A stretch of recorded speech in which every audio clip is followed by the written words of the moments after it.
December 19, 1944, Belgian Ardennes forest. 8 Tiger tanks advancing through American lines, conventional weapons useless against their armor. Then a former Chicago butcher named Jack Morrison proposed something command called insane, weaponized smoke using meat-curing chemistry. 2 hours later, 8 Tigers sat silent. The German commander's report read, "Unknown American chemical weapon. Crew incapacitation, complete operational failure." Now what happened in those 2 hours would remain classified for 30 years. December 16, 1944, 5:47 a.m., Bastogne, Belgium. Temperature 22 degrees Fahrenheit. Staff Sergeant Jack Morrison stamped his boots against frozen mud outside the 101st Airborne Command tent, watching his breath crystallize in pre-dawn darkness. Somewhere beyond the tree line, artillery rumbled like distant thunder that never stopped. The smell of diesel exhaust mixed with pine sap, and something he recognized from Chicago's meatpacking district, the metallic tang of blood. Morrison was 32 years old, born in Chicago's back-of-the-yards neighborhood, son of Polish immigrants who'd worked the stockyards since 1910. Before the draft found him in 43, he'd spent 14 years as a master butcher at Swift & Company, specializing in meat curing and smoke preservation. The Army, in its infinite bureaucratic wisdom, had made him a quartermaster sergeant responsible for field rations. Right now, rations were the least of anyone's problems. The Battle of the Bulge had exploded across the Ardennes 3 days earlier. German forces, supposed to be on their last legs, had punched through American lines with a fury nobody anticipated, and leading the assault were the monsters everyone feared most, Tiger tanks. 56 tons of Krupp steel armor, 80 10-meter main guns that could punch through American Shermans like paper, engines powerful enough to crush trees. The Tigers were damn near invincible. Inside the command tent, Major Robert Hastings from Des Moines, Iowa, age 38, stared at casualty reports with the 1,000-yard stare of a man watching his unit die in real time. 17 Shermans knocked out yesterday. 17. Our boys are shooting at those Tigers point blank and the rounds just bounce off. It's slaughter. Captain Frank Delacroix, a Cajun from Louisiana who taught physics at Tulane before the war, dropped another report on the table. Bazookas are useless unless you get a perfect rear shot. Artillery can't track them through the forest. Air support is grounded by weather. Sir, we have no effective countermeasure. Morrison had been listening from the tent entrance, where he'd brought morning coffee, real coffee, not the chicory substitute, because he'd traded 3 cartons of Lucky Strikes to a supply sergeant at Rhymes. He cleared his throat. "Sir, request permission to speak." Hastings looked up, exhausted. "Morrison, unless you've got a magic bullet for Tigers in your mess kit, I don't—" "Not a bullet, sir. Smoke." The tent went quiet, except for the hiss of the kerosene heater. Delacroix raised an eyebrow. "Smoke screens. Sergeant, Tigers have excellent optics and—" "Not a smoke screen, sir. Weaponized smoke, based on meat-curing chemistry." Now he had their attention, though not in a good way. Hastings rubbed his temples. "Explain, quickly." Morrison stepped inside, pulling a small notebook from his jacket, the same notebook where he'd kept curing recipes back at Swift & Company. At the packing house, we used smoke to preserve meat. But smoke isn't just smoke. It's hundreds of chemical compounds, phenols, carbonyls, acids, alcohols. Different woods produce different chemistry. Some combinations are toxic as hell if concentrated. He flipped pages filled with chemical formulas and temperature charts. Hickory smoke contains guaiacol and syringol, irritants that trigger respiratory inflammation. Applewood has higher acetic acid concentrations. But here's what matters. In 1938, we had an accident at the Swift plant. Ventilation failed in a curing room where we were burning green hickory mixed with cherry wood. Wrong combination, confined space, insufficient oxygen. 12 workers overcome in 4 minutes, not killed, incapacitated. Respiratory paralysis, temporary blindness, complete disorientation. Fire department had to drag them out. Delacroix leaned forward. You're proposing to gas Tiger crews through their ventilation systems. Tigers need air intake for the crew compartment and engine cooling. Their design prioritizes armor over sealed environmental systems. German doctrine assumes they'll never face chemical weapons because of the Geneva Protocol. But this isn't military gas warfare, it's industrial chemistry. Smoke isn't classified as a chemical weapon, and I can produce concentrations that'll incapacitate a crew in minutes using materials we have right here. Hastings stared at him like he'd proposed fighting tigers with water balloons. Sergeant, you're talking about improvising a chemical weapon system in the middle of active combat, using what? Firewood and meat smoking techniques. Yes, sir. Specifically, I need green hickory, cherry wood and maple, all available in these forests. Copper tubing from damaged radiators, which we've got plenty of in the motor pool graveyard. Diesel fuel for sustained burn at controlled temperatures, and compressed air cylinders from welding equipment to pressurized delivery. Major Hastings stood, pacing. This is insane. Sir, with respect, 17 dead Shermans yesterday is insane. What I'm proposing is chemistry. At Swift, we calculated smoke compound production rates down to the gram. I know exactly what wood combinations produce maximum respiratory irritant concentration. I know burn temperatures, compound volatility, delivery mechanisms. This isn't guesswork. It's industrial science applied to a tactical problem. Captain Delacroix pulled out his own notebook, writing rapidly. Delivery mechanism. You're talking about getting close enough to pump concentrated smoke into Tiger ventilation intakes? Yes, sir. Dangerous as hell. But Tigers have a weakness. In close forest terrain, they're partially blind. Trees limit turret traverse. Infantry can get close if they're fast and disciplined. We pump smoke directly into engine compartment intakes and crew ventilation ports. Within 3 to 5 minutes, crew effectiveness drops to 0. They can't see, can't breathe properly, can't coordinate. The tank becomes a 56-ton paperweight. Hastings stopped pacing. Outside, artillery rumbled closer. How many men would you need? 12, sir, 6 two-man teams. One operates the smoke delivery apparatus, one provides cover. Teams work in pairs approaching from different vectors. We'd need 2 days to build the apparatus and run controlled tests. We don't have 2 days. German intelligence reports 8 Tigers massing 3 miles east, preparing to punch through to Bastogne. They'll hit us tomorrow morning. Morrison felt his stomach tighten. Then we have 18 hours to build and test. Sir, I need authorization to commandeer materials and personnel. The Major looked at Delacroix. Frank, your assessment? The captain studied Morrison's notebook. Chemistry checks out. Phenolic compounds in concentrated wood smoke are documented irritants. The Swiss Army actually studied wood smoke as a non-lethal incapacitation method in '36, but abandoned it as impractical for open-field warfare. But in confined spaces, like a tank interior, theory says it could work. He looked up. It's crazy enough it might actually succeed.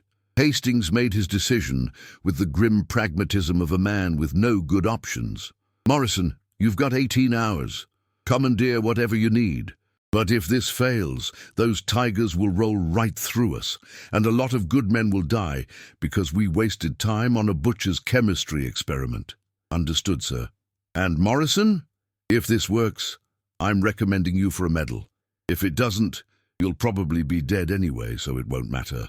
Morrison nodded, already mentally cataloguing the materials he'd need. Permission to recruit volunteers, sir? Granted. Dismissed.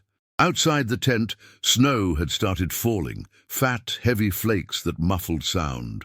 Morrison stood in the pre-dawn darkness, watching the eastern horizon where 8 Tiger tanks were preparing to kill his friends. He thought about Chicago, about the Swift packing house, where he'd spent 14 years learning the chemistry of smoke.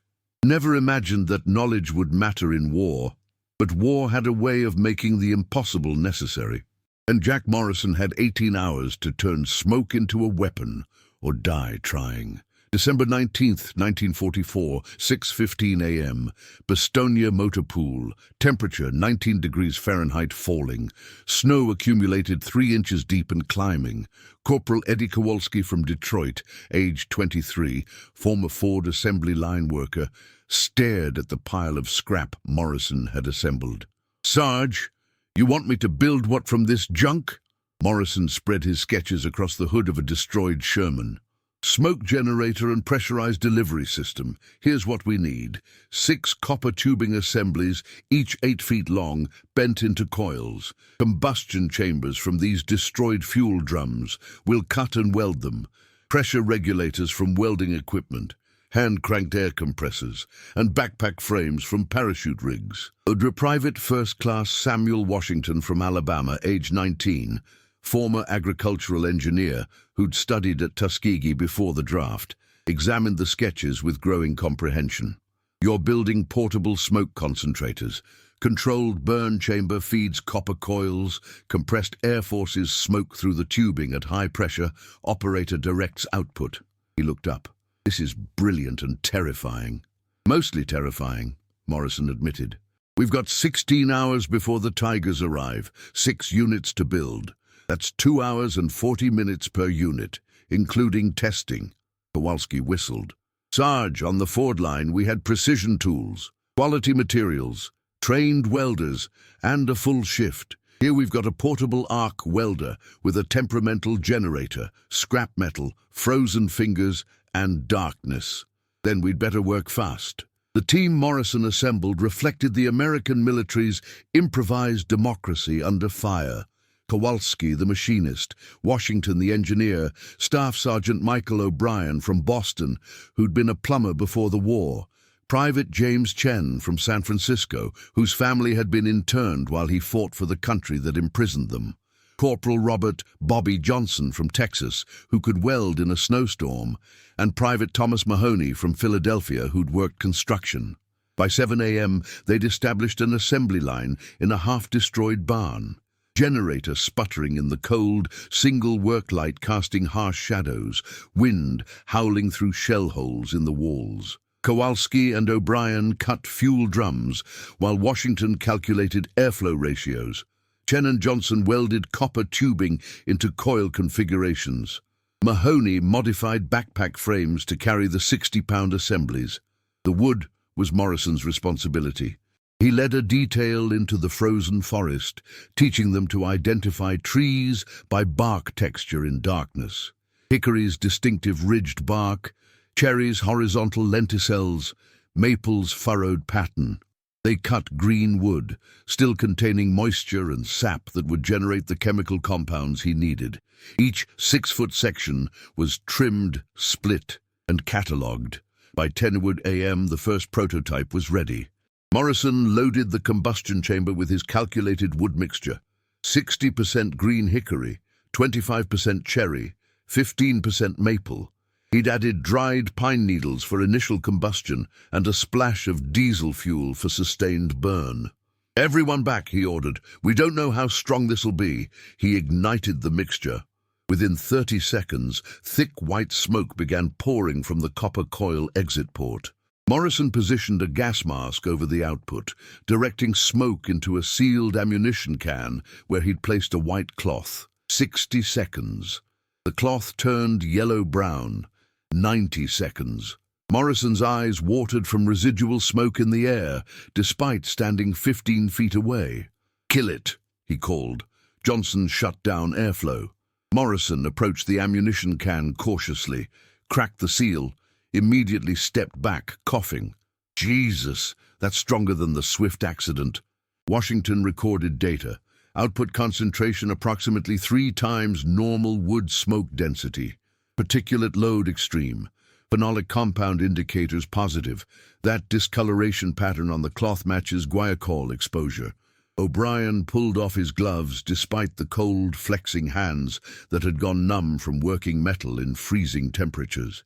"Will it stop a Tiger crew?" Morrison studied the discolored cloth. "In an enclosed space? Absolutely. 3 minutes of exposure to this concentration would incapacitate trained soldiers. Vision impairment, respiratory paralysis, complete disorientation. They wouldn't be able to fight, let alone operate complex machinery.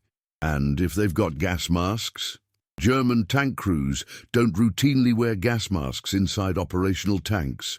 Too restrictive, limits communication, fogs up. By the time they realize what's happening and try to mask up, they'll already be compromised. Mugi, Chen voiced what everyone was thinking.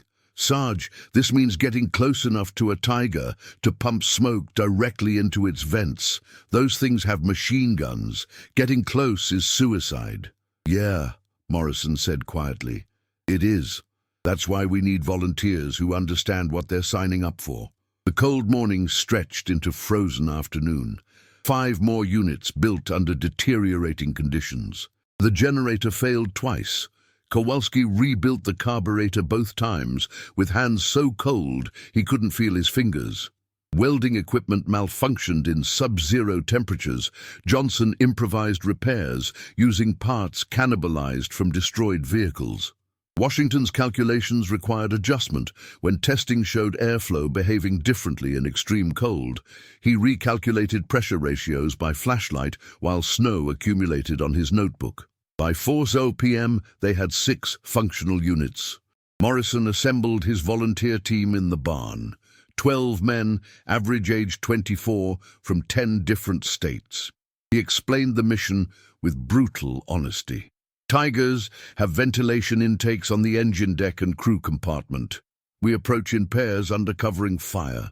One man operates the smoke generator, pumping concentrated smoke directly into the intake ports. 3 to 5 minutes of sustained exposure. Then we withdraw before they can react. Kowalski asked the question everyone feared. What's our survival probability? Morrison didn't lie. Against 1 tiger, maybe 70% if everything goes perfectly. Against 8 tigers, with mutual covering fire between tanks, limited visibility and forest terrain restricting movement, honestly I'd say 50-50. The barn was silent except for wind shrieking through broken walls. Then Private Chen spoke. My parents are in Manzanar Relocation Center right now, imprisoned for being Japanese, while I'm here freezing my ass off in Belgium. You know why I volunteered for this anyway? Because I believe in what we're supposed to be fighting for. And those tigers will kill a lot of good men if we don't stop them. So, yeah, I'm in. One by one they committed. Morrison felt the weight of command settle on shoulders trained for cutting meat, not leading men into combat. Final testing at 1800 hours, full dress rehearsal, sleep and hot food after that. We move out at 05:30 tomorrow. At 6 p.m., they conducted the dress rehearsal using a burned-out Sherman as a target. Teams practiced approach techniques, low crawl through snow, timing, communication discipline, smoke delivery, withdrawal. Washington had calculated optimal approach vectors based on Tiger design specifications. O'Brien taught them to identify ventilation ports by touch in darkness. The rehearsal revealed problems immediately. The backpack units were too cumbersome for rapid movement. Mahoney redesigned the frames, reducing weight by 15 pounds. Copper tubing proved fragile in extreme cold. Chen developed a canvas protective wrap. The hand-crank air compressors required too much physical effort for sustained operation. Kowalski modified them with longer crank arms for mechanical advantage. By midnight, they'd addressed 12 separate design flaws. Morrison watched his team working by flashlight in a frozen barn, running on coffee and determination, knowing that in 6 hours they'd face 8 of the deadliest weapons Germany had produced. These were ordinary Americans, a butcher, a machinist, an engineer, a plumber, a welder, a construction worker. Nobody special by conventional military standards, just people who refused to accept that the problem was unsolvable. At 1 a.m., Major Hastings visited the barn. He watched the team conducting final equipment checks, speaking quietly among themselves, writing letters home they hoped they wouldn't need to mail. Morrison, still think this will work? Sir, I know the chemistry works. Whether we survive long enough to deliver it is another question. Hastings nodded slowly. The 101st has been surrounded for 3 days. We're outnumbered, outgunned, running low on ammunition and medical supplies. Those Tigers break through tomorrow. Bastogne falls. And if Bastogne falls, the Germans split our lines, potentially reach the Meuse River, maybe even turn the war. So yeah, your crazy butcher chemistry might be all that stands between us and disaster. Morrison looked at his team. We'll stop them, sir. I believe you will, or die trying. At 5 a.m., as frozen dawn began lightening the eastern sky, 12 men assembled in the snow. Each two-man team carried a smoke generator, spare wood, tools, and enough ammunition to fight their way out if everything went wrong.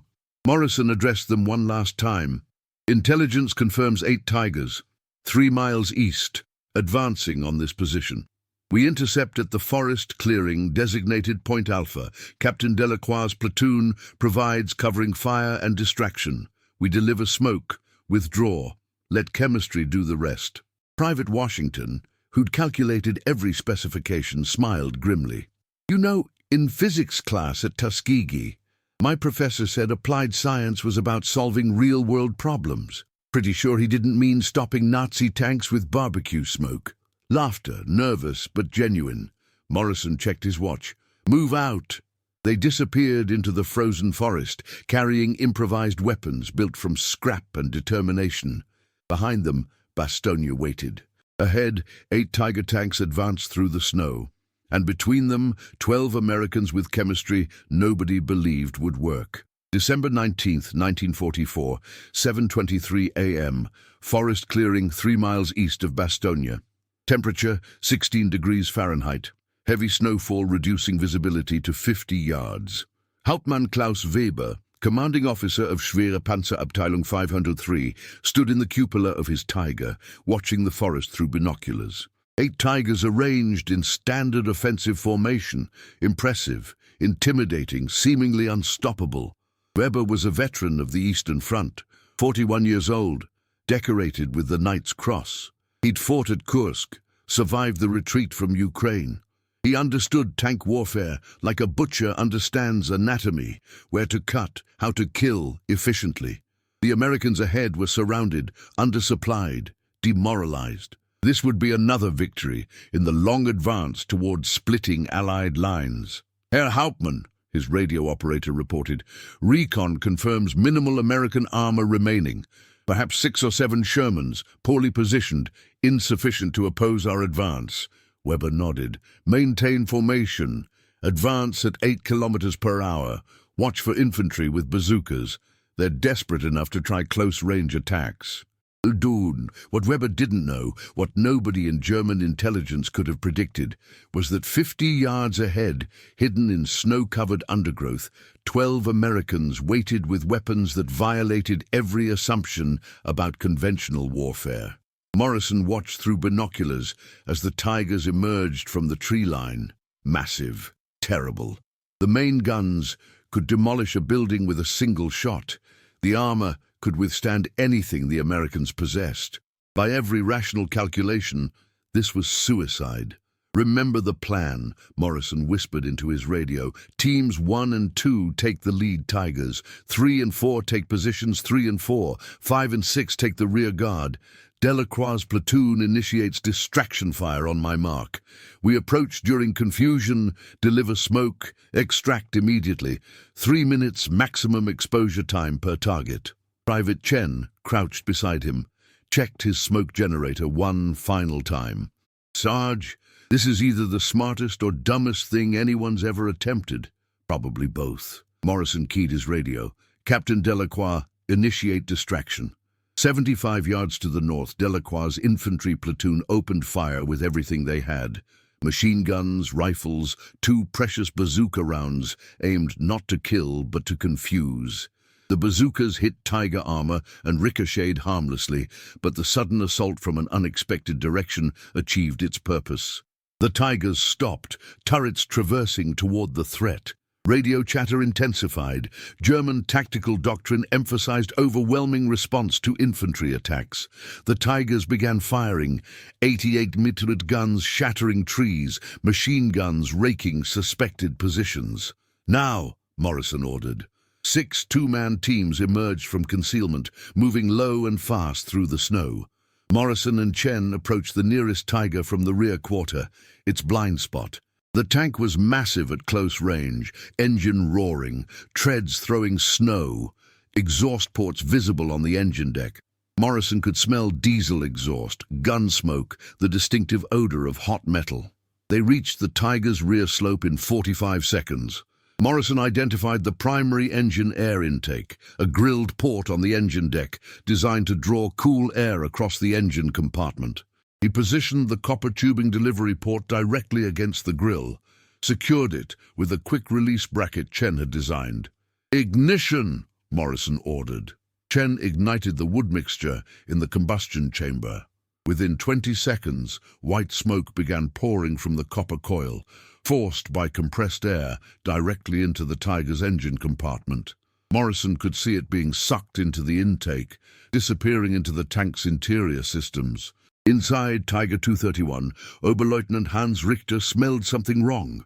Not diesel exhaust, not gun smoke. Something acrid, irritating, that made his eyes water. His driver, Feldwebel Kurt Mannheim, began coughing. "Mannheim, status?" Richter demanded. "Engine temperature normal, sir, but I can't—" Mannheim's voice dissolved into choking coughs. The smoke spread through the crew compartment within 90 seconds. The confined space concentrated Morrison's chemical mixture to devastating effect. Richter's vision blurred, his throat constricted. The radio operator collapsed against his equipment, gasping. The gunner abandoned his sight, clawing at his eyes. "Gas!" Richter screamed into the radio. "We're under gas attack!" By the time he reached for his gas mask, his coordination was failing. The mask fell from trembling hands. Richter's last conscious thought was confusion. The Geneva Protocol prohibited chemical weapons, so what was happening? Tiger 231 fell silent, engine still running, treads motionless, no return fire. Morrison maintained smoke delivery for 3 full minutes, then shut down. Disengage and withdraw. He and Chen disappeared into the forest as suddenly as they'd appeared. 75 yards away, Tiger 232 also went silent. Then 233. The precise timing suggested coordination beyond normal infantry capability. Hauptmann Weber, watching from Tiger 238 in the command position, felt confusion turn to alarm. 3 of his tanks had ceased all activity within 5 minutes. No return fire, no movement, no radio response. "All units report status." Only 5 Tigers responded. Weber's tactical training identified the pattern. His tanks were being neutralized by unknown American weapon system working at close range during confusion. But what weapon? His tanks showed no visible damage, no anti-tank rounds, no explosions, nothing that conventional doctrine explained. "All units, close formation, mutual covering fire," Weber ordered. "Engage any infantry within machine gun range." But closing formation played into Morrison's strategy. Tight grouping meant shorter approach distances between targets. Teams 3 and 4 attacked Tigers 234 and 235 simultaneously, moving during the chaos of Weber's repositioning. Same technique. Approach from blind spots, position delivery tubes directly against air intakes, pump concentrated smoke into closed crew compartments. Tiger 234's commander, Lieutenant Friedrich Koch, saw movement through his periscope. American soldiers impossibly close, carrying strange backpack apparatus. "Crew, close all hatches. Possible chemical attack." Too late. Smoke was already infiltrating through the ventilation system. Koch sealed his compartment, but the damage was done. His crew was incapacitated within 2 minutes.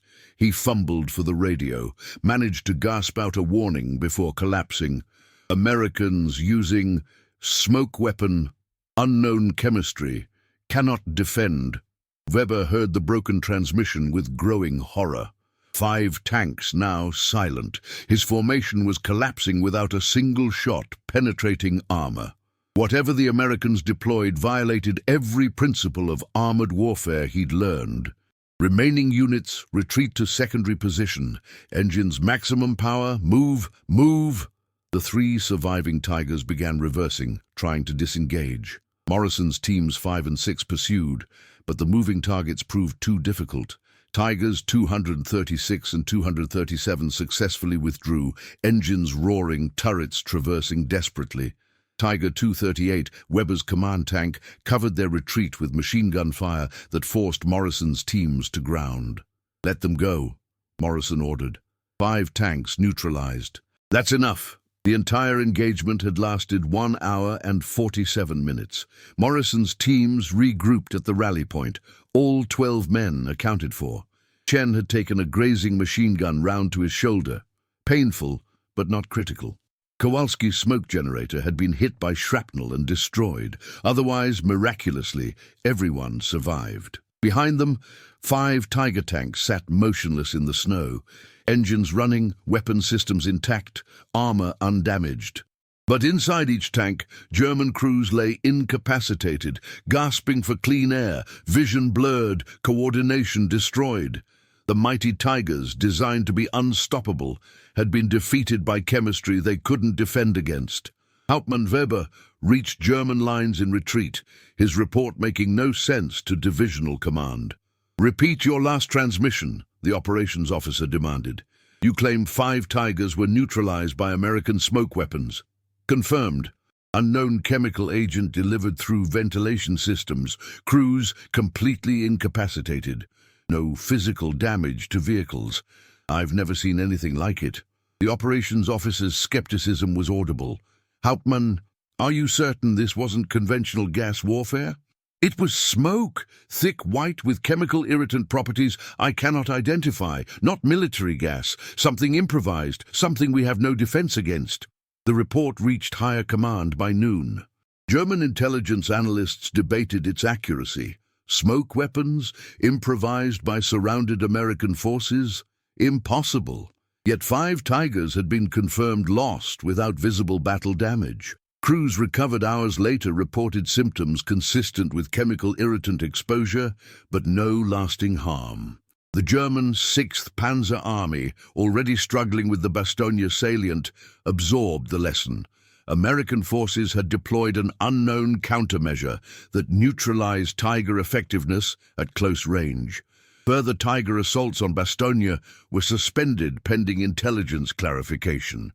The offensive timetable, already behind schedule, suffered another critical delay. At Bastogne, Major Hastings stared at Morrison in disbelief. "You actually stopped them." "We stopped 5, sir. 3 escaped. 5 Tigers neutralized with improvised smoke generators built from scrap in 18 hours by a butcher and a motor pool team." Hastings laughed, the sound edged with hysteria. "Morrison, if I put this in my official report, command will think I'm shell-shocked." Captain Delacroix was more analytical. "The Germans will adapt. They'll improve ventilation filtration, issue crew gas masks, modify tactics. This works exactly once. The element of surprise is gone." Morrison nodded. "Yes, sir, but it bought us time. And in this battle, time is what matters." December 26, 1944. Bastogne. The siege was broken. Patton's Third Army had punched through from the south. The German offensive, delayed by days through multiple tactical failures, including the inexplicable Tiger losses, had lost momentum. The Battle of the Bulge would continue into January, but the critical moment had passed. Jack Morrison stood in the frozen ruins of the motor pool barn where they'd built the smoke generators. 7 days ago, this had been an improvised workshop where desperate men created an impossible weapon. Now it was just another damaged building in a war-torn town. "Sarge!" Private Chen approached, arm in a sling from the wound he'd taken during the engagement. "Captain Delacroix wants to see you. Something about your report." In the command tent, Morrison found not just Delacroix, but a colonel from Army intelligence he didn't recognize. The colonel studied Morrison like a particularly interesting specimen. "Sergeant Morrison, I've read Captain Delacroix's after-action report 3 times. I need you to understand something. This operation never happened." Morrison felt cold settle in his stomach. "Sir? The improvised chemical weapon you deployed exists in a legal grey area under international law.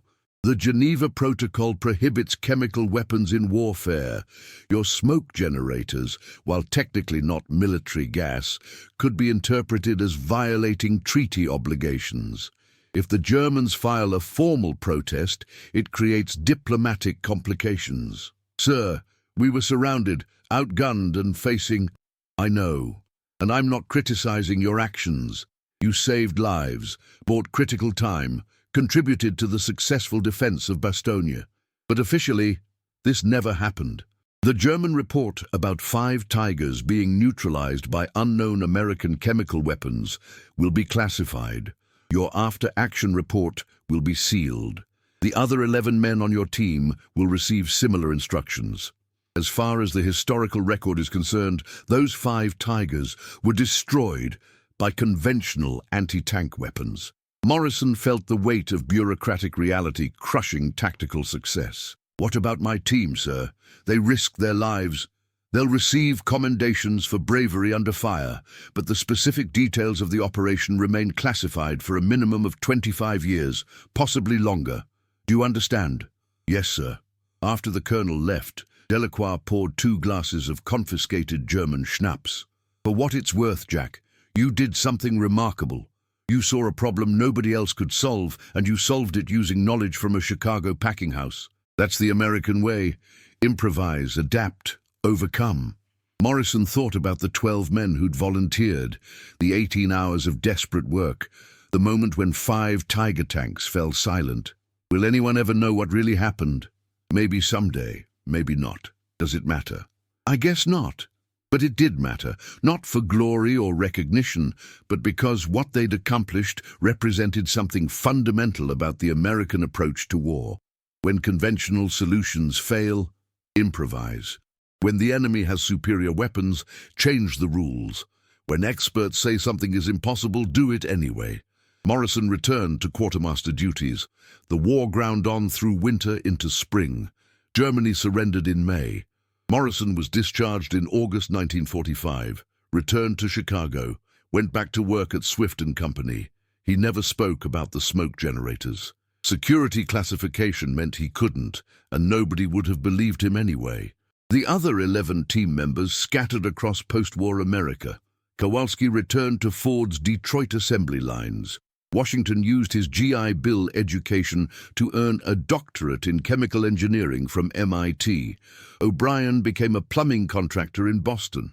Chen, despite his family's internment, believed enough in America to stay, opening a successful restaurant in San Francisco. Johnson welded oil derricks in Texas. Mahoney built houses in Philadelphia's post-war construction boom. They carried the secret for decades. Occasionally, Morrison would see newspaper articles about the Battle of the Bulge, interviews with veterans, historical analyses. Nobody mentioned smoke generators or chemical weapons, or a butcher from Chicago who stopped 5 Tiger tanks. The official history recorded that 5 Tigers were destroyed by effective anti-tank tactics during the Bastogne defense. Generic, bureaucratic, wrong. Morrison was 62, retired, living in a Chicago suburb. The government declassified certain Battle of the Bulge documents under the 30-year rule. A graduate student from Northwestern University named Patricia Chen, yes, Private James Chen's daughter, contacted him. She was researching unusual tactical innovations during WASTU for her doctoral dissertation. "Mr. Morrison, I found a partially declassified after-action report referencing something called Operation Smoke during the Bastogne siege. Your name appears as the operation commander. The details are redacted, but the outcome shows 5 German Tiger tanks neutralized with 0 American casualties. I've been trying to understand what really happened for 2 years. Morrison looked at this young historian who didn't remember the war, whose father had fought for a country that imprisoned his family. Your father never told you. He told me he served with the 101st at Bastogne. He said he was part of something classified. He died in '68 without explaining further. Morrison felt the weight of 30 years of silence. The classification order had expired. The war was ancient history. The participants were dying. If not now, when? We stopped 5 Tiger tanks using concentrated wood smoke delivered through their ventilation systems. We built the delivery apparatus from scrap in 18 hours. We got close enough to pump chemical irritants into sealed crew compartments. We incapacitated German crews without killing them, using chemistry I'd learned working in a meatpacking plant. Your father was one of the bravest men I ever knew. Patricia Chen's dissertation, published in 1976, finally told the story. Academic journals initially dismissed it as apocryphal, but Morrison connected her with the surviving team members. Kowalski provided engineering sketches he'd kept. Washington had detailed chemistry calculations. Official documents, now declassified, confirmed the basic facts. The historical community slowly accepted that something extraordinary had happened in the forests outside Bastogne. Not a large-scale operation, not a war-winning innovation, but a moment when ordinary Americans faced an impossible problem and solved it through improvisation, determination, and unorthodox thinking. Morrison died in 1983, aged 71. His obituary mentioned military service, a career in meatpacking, survival of wife and 3 children. It didn't mention 5 Tiger tanks stopped with smoke, because by then the story seemed too strange to be real. But the legacy endured. Military historians studied Operation Smoke as an example of tactical innovation under extreme pressure. Chemical engineers analyzed the wood smoke concentration formulas Washington had calculated. Military academies taught it as a case study in asymmetric warfare, using unexpected methods to counter superior enemy capabilities. The 12 men of Operation Smoke became a footnote in W.T. history, but what they represented became central to understanding the American military character. Not always the most powerful, not always the best equipped, but consistently the most willing to break rules, improvise solutions, and try approaches that conventional wisdom dismissed as impossible. In 2004, the last surviving team member, Private Samuel Washington, now Dr. Washington, retired Professor Emeritus of Chemical Engineering from MIT, gave an interview to the Army Historical Foundation. He was 89, frail, but his mind remained sharp. People ask if we were scared, Washington said. Of course we were terrified, but we were also 20 years old, surrounded and watching our friends die. Jack Morrison proposed something that sounded insane, fighting tanks with barbecue smoke. But the alternative was accepting that those tigers would kill more Americans. So we built the impossible in 18 hours and it worked. That's the story. Ordinary people refusing to accept that problems are unsolvable. That's what won the war. Not just tanks and guns, but the willingness to try solutions nobody else would even consider. Washington died 3 weeks after that interview. With his death, Operation Smoke passed from living memory into permanent history. A small memorial plaque was installed at Bastogne in 2006, commemorating the 12 Americans who stopped 5 Tiger tanks using improvised chemistry. Tourists photograph it without understanding the full story, but the story matters, not because it was large-scale or war-winning, but because it captured something essential about the American approach to impossible problems. When conventional methods fail, improvise. When experts say it can't be done, do it anyway. When you're outgunned and surrounded, change the rules. Jack Morrison, butcher from Chicago, never saw himself as a hero. He saw a problem, applied knowledge from his civilian trade, led a team of volunteers who believed him, and succeeded against odds that should have been insurmountable. That's not glory. That's pragmatism. That's American determination. That's 12 ordinary people doing something extraordinary because the alternative was unacceptable. The 5 Tiger tanks, recovered after the battle, showed no battle damage. German post-war analysis confirmed crews had been incapacitated by concentrated wood smoke containing phenolic irritants at approximately 3 times normal concentration. The delivery method, direct injection into ventilation systems, was noted as tactically brilliant and impossible to defend against without major vehicle redesign.